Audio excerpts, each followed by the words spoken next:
Robot सास। शहर में रिश्तों की कमी और अपनों के प्यार की कमी लगभग हर घर में है। किसी को अकेलापन अच्छा लगता है तो किसी को ये काटने दौड़ता है। देखो राधा, तुम भले ही गांव की हो, लेकिन यहाँ शहर में सभी को साथ लाकर रखना पॉसिबल नहीं है। हाँ, लेकिन प्लीज किसी को तो बोलो हम लोगों के साथ रहें। तुम सारा दिन ऑफिस और मैं घर पर पकती रहती हूँ। अरे तो किसी सहेली को बुला लिया करो, बातें कर लिया करो। किसको बुलाऊं? कब तक बुलाऊं? तुम सासू माँ को बोलो ना आकर यहाँ रहे। ठीक है, बात करता हूँ मैं उससे। रवि ऑफिस चला जाता है और अपने दोस्त से कहता है, यार बीवी ने माँ को शहर बुलाने की जिद कर रखी है। अब सोच रहा हूँ कि ऑफिस से दूर जाकर कहीं कोई घर ले लो किराए में। अब 2 कमरे का मकान तो पास में महंगा ही पड़ेगा ना। पर यार गांव की लड़कियों को शहर शादी करके लाओ तो यही दिक्कत होती है। वो लोग समझ ही नहीं पाती कि शहर की जिंदगी कितनी मुश्किल है। सबकी अपनी अपनी परेशानी है। अब मेरे वाले को देख लो, वहाँ के ऑपरेशन के लिए 2 हफ्तों के लिए लेकर आया था। बीवी ने तो इतना हंगामा किया कि माँ को 1 हफ्ते में ही वापस भेजना पड़ गया। सोच रहा हूँ कि माँ को फोन करूँ और कहूँ कि आ जाओ। क्या पता सास की चिक चिक सुनकर वो भी माँ को गांव भेज दे। आखिर औरतें तो औरतें ही होती है ना। किसे सास के साथ रहना पसंद होगा। बात आई गई हो जाती है। राधा रवि के पीछे एक बार फिर पड़ जाती है। वो 210 वाली है ना? हाँ, क्यों, क्या हो गया उसे? उसकी सास कल आने वाली है। बड़ी खुश थी कि वो अब दिन भर बच्चे को सास के पास रखकर घुमा फिरा करेगी। लेकिन हमारी तो किस्मत ही फूटी है। हमारी सास कब आएगी कि ये सुख हम भी ले सके। देखो, मैं माँ से बात कर लेता हूँ, लेकिन माँ हमेशा के लिए कैसे आएगी? कोई और तरकीब सोचो ना। एक काम करो ना, मुझे गांव छोड़ दो, मैं चली जाती हूँ। कम से कम सास का सुख तो देख लूंगी। लेकिन ऐसा कहाँ हुआ कि कोई सास बहू एक साथ सुख से रहे। रवि तो जानता था सब, लेकिन करता क्या। पर कहते हैं ना, पति का दिमाग है, चलेगा तो सही। एक आइडिया आया है। क्यों ना मैं माँ की शक्ल सूरत का एक रोबोट लाकर दे दूं, जो राधा के साथ बिल्कुल सास वाला व्यवहार करे। मजा ही आ जाएगा। न माँ को लाने की झंझट, न सास बहू की किचकिच। रात को स्विच ऑफ करके अलमारी में पैक। बस फिर क्या था। अगले दिन जैसे ही घर की घंटी बजती है और राधा दरवाजा खोलती है, साथ पे खड़ा होता है रवि और साथ में होती है रवि की माँ यानी कि राधा की सास। माँ जी, मुझे तो मेरी आँख पर विश्वास नहीं हो रहा। कितना अच्छा सरप्राइज है।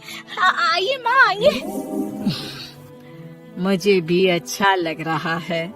मैं भी खुश हूँ, मैं भी खुश हूँ, मैं भी खुश हूँ। दरअसल रोबोट सास की बैटरी ढीली होने के कारण वो एक वाक्य को रिपीट करने लगती है। माँ जी इतनी खुश है कि बार बार दोहराए जा रही हैं कि खुश है, खुश है। मैं अभी पानी लाती हूँ। राधा पानी लाने जाती है कि पीछे से रवि सास की बैटरी टाइट कर देता है और ऑर्डर का प्रोग्रामिंग ऑन कर देता है। पानी लाओ, चाय लाओ, खाना लाओ, मेरे बाल झाड़ो, मेरे कपड़े धो, मेरी चप्पल कहाँ है, लेकर आओ। अरे ठीक है माँ जी, सब ला रही हूँ। मैं जानती हूँ रवि आपको प्रोग्रामिंग करके लाए ना कि आप मुझे तंग कर दे और मैं आपको जाने को बोल दूं। नहीं माँ जी, इस बार मैंने भी कमर कस रखी है। अरे प्रोग्रामिंग कैसी लैंग्वेज यूज कर रही हो? माँ का रोबोट थोड़ी ना है जो मैं प्रोग्रामिंग करूँगा। अरे मजाक कर रही हूँ। माँ तो माँ होती है, मैं जानती हूँ। राधा सास के साथ खुश रहती है। वो उनके साथ बातें करती, घूमने जाती और आसपास के लोगों से मिलवाती। लेकिन एक दिन, अरे कभी तुम लोगों को लड़के नहीं देखा। इतनी तो तू मैं माँ बेटी में भी हो जाती है, लेकिन तेरी सास तो बिल्कुल ताना नहीं देती। हाँ ये तो है, ताना तो नहीं देती लेकिन ऑर्डर बड़े बड़े देती है। अरे ना मानना, 2-4 ऑर्डर अपने आप ठीक हो जाएंगी, तभी देखेगा असली रंग। कौन सा तेरे बुलाने पर आई है, बेटे के बोलने पर आई होगी बुढ़िया। बात तो सही है, लेकिन यार कोई बात नहीं ना, सास लड़ाई करे भी तो कोई परेशानी नहीं है। कितना ख्याल भी तो रखती है। ये तो है, लेकिन तेरी सास तो बिल्कुल नहीं लड़ती, ये कैसे? खैर मुझे क्या। पड़ोसन तो चली जाती है, लेकिन राधा के मन में सवाल छोड़ जाती है कि ये सास सास है भी कि नहीं। रात में राधा रवि से कहती है, मैं ना माँ जी के पैर दबा कर आती हूँ। अरे लेकिन वो तो मैंने अलग कर दिया है। क्या क्या कैसे कहा? नहीं, मेरा मतलब कहाँ कभी माँ का पैर गांव में रहा करता था, तो मैंने काट कर मतलब माँ को शहर ले आया ना। Okay okay. रवि चैन की सांस लेता है कि चलो कुछ तो बहाना मिला, लेकिन कब तक। रवि रोज माँ के पैर दबाने के बहाने रॉबर्ट को कमरे में ले आता और डिसमेंटल करके रख देता। एक रोज, मैं आज माँ जी की कोई बात नहीं मानूंगी, देखती हूँ कैसे नहीं लड़ती। अरे ऐसी भी सास किस काम की जो खटर पटर ना करे। सास का डिमांड मोड ऑन होता है। खाना दे दो, पानी दे दो, नाश्ता चाहिए। लाई माँ जी। मैं ना देने वाली खाना पानी। लेकिन समय बीतता जाता है, दोपहर और फिर शाम और फिर रात। बहू सास को कुछ नहीं देती, लेकिन रॉबर्ट सास कुछ नहीं कहती। रात को जब रवि घर आता है, राधा रो रही होती है। अरे क्या हो गया? तुम्हारी माँ ने मुझसे लड़ाई की, खूब खरी खोटी सुनाई। मैंने तो आज सुबह से खाना भी नहीं खाया है। रवि समझ जाता है कि राधा झूठ बोल रही है, क्योंकि खरी खोटी वाली प्रोग्रामिंग तो उसने की ही नहीं थी। मैं माँ से बात करता हूँ, तुम परेशान मत हो। रवि रॉबर्ट माँ को लेकर कमरे में चला जाता है। वो उसे डिसमेंटल करके रख ही रहा होता है कि राधा, चलकर देखती हूँ माँ जी कहीं रवि को मेरे खिलाफ भड़का तो नहीं रही है। वो जैसे ही कमरे के अंदर जाती है, डर जाती है। सास के पुर्जे पुर्जे अलग थे। रवि, ये क्या है? ये माँ रॉबर्ट थी, तुमने ऐसा क्यों किया रवि? कुछ नहीं राधा, मैंने जितना अपने दोस्तों से सुना था कि शादी के बाद वैसे तो सब ठीक रहता है, लेकिन जब माँ और बीवी लड़ते हैं तो पति का बुरा हाल कर देते हैं। और मैं ना सुकून से रहना चाहता था, बस इसलिए। लड़की बाज पड़ोसी। ये हैं मिस्टर मनसुख, उम्र 60 साल। वैसे तो इनकी उम्र है राम नाम जपने की, पर मनसुख दिन रात अलग अलग लड़कियों का नाम जपते रहते हैं। ऐ लड़की, सुन तो, तेरा नंबर क्या है? अंकल, अभी तो आपका नंबर है, अर्थी बुक कर लो अपने लिए। अरे अभी तो मैं जवान हूँ लड़की, सफेद बालों पे मत जा। मनसुख राम को लड़कियां छेड़ने की गलत आदत थी। पत्नी बहुत पहले गुजर गई थी, जिसके बाद मनसुख खुले बैल की तरह हो गए। जहां दिखी नारी वहां लाइन मारी। मनसुख राम के पड़ोसी सोनी जी के यहाँ नई बहू आई। नाम था कल्याणी। अरे वाह बेटा कल्याणी, तेरे आते ही घर में खुशी खुशी हो गई है बेटा। अरे माँ जी, जलेबी खाओ, बात मत करो, बोलने से खुशी को नजर ना लग जाए। जैसे मोहल्ले की हर लड़की पे मनसुख की नजर थी, वो कल्याणी को भी बुरी नजर से देखता है। एक दिन कल्याणी छत पे मिर्ची सुखाने जाती है। दूसरे छत पे खड़ा मनसुख गाना गाने लगता है। उफ उफ मिर्ची, हाय हाय मिर्ची, देखे तो तुझे लग जाए मिर्ची। कल्याणी को लगता है कि यूं ही गा रहे हैं, शौकिया तौर पर ये तो होता ही रहता है। एक दिन कल्याणी आंगन में पौधों को पानी दे रही होती है। फूल हूँ गुलाब का, चमेली का न समझना, आशिक हूँ मैं आपका, सहेली का न समझना। कल्याणी को ये बात बहुत अजीब लगती है, क्योंकि शायरी बोलते वक्त मनसुख उसी की तरफ देख रहा था। वो अंदर जाती है और अपनी सास को कहती है, ये जो हमारे पड़ोसी हैं। अरे दूर रहना उससे। हाँ, दूरी रहूंगी, पर ये थोड़े अजीब नहीं है? अरे अजीब, आवारा, ठरकी, पता नहीं क्या क्या आदमी है वो। हर लड़की पर नजर डालता है वो। उसकी उम्र की वजह से कोई उसे कहता नहीं। बाकी उसे आसपास रखना भी नहीं चाहिए। अरे पर ऐसे थोड़ी ना चलेगा, एफआईआर करवा देनी चाहिए। हवालात में हवा और लात खाएंगी तो समझ जाएंगे। अरे यही तो दिक्कत है ना समाज की। जिसके साथ दिक्कत होती है उसको भी समाज गुनहगार समझता है।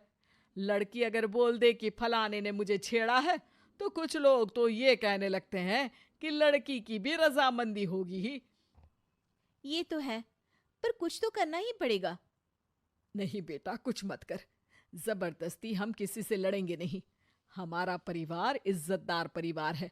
कीचड़ में जाएंगे तो हम भी तो गंदे हो जाएंगे ना। लेकिन सासू माँ, कीचड़ में जाए बिना गंदगी कैसे साफ होगी? अरे बेटा, मैं तो यही कहूंगी कि तू नई बहू है, अपना रुतबा बना बाकी औरतों में। अपनी समझदारी से, अपने काम से इन चक्करों में मत पड़ बेटा। बहू सास की बात ना चाहते हुए भी मान लेती है। और कई ऐसे मौके आते हैं जब मनसुख बहू पर उल्टे कमेंट्स करता है। जैसे एक दिन जब बहू छत पर सफाई कर रही होती है तो मनसुख छत पे आकर गाना गाने लगता है।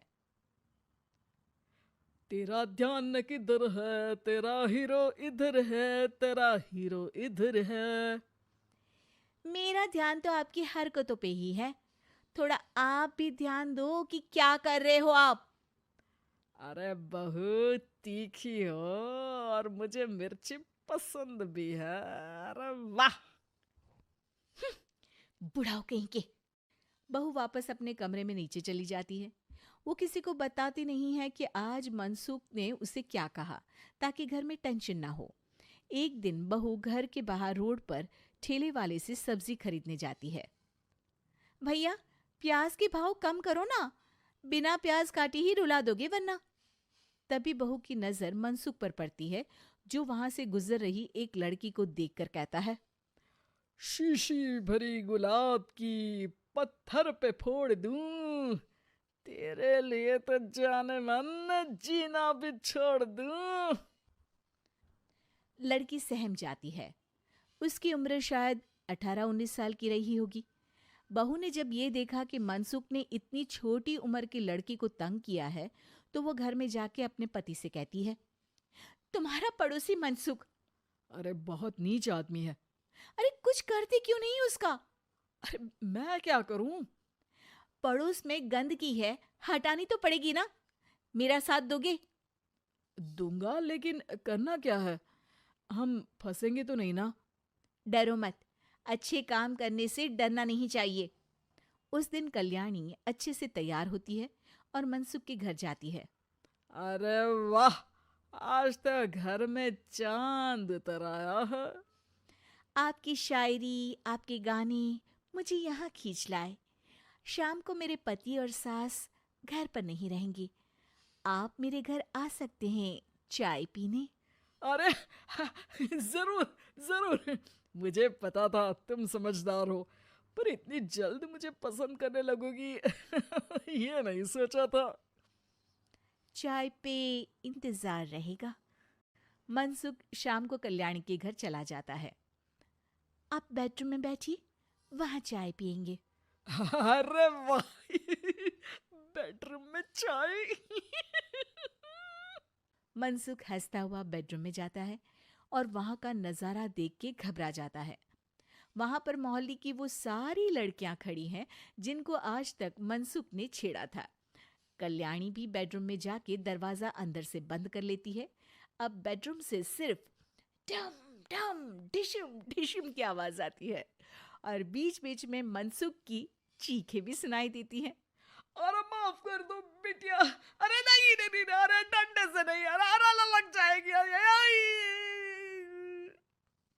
बेडरूम का दरवाजा खुलता है और मनसुख की हालत एक लुटे फटे कौवे जैसी हो जाती है। किए की सजा तो मिलनी ही थी आपको, लेकिन आपकी और आपसे ज्यादा हमारी इज्जत का भी ख्याल रखना था, इसलिए इस बार शांति से धर धर के धरना किया हमने आपकी। अगर जरूरत पड़ी तो बाहर जुलूस भी निकाल सकते हैं। आप ऐसी गलती नहीं करूंगा, मुझे माफ कर दो। बहू मनसुख को बाहर छोड़ने जाती है। मनसुख अपने घर की तरफ बढ़ता है। वैसे आपको चाय कैसी लगी? मनसुख अपने दुखते गाल पे हाथ रख के कहता है, कड़क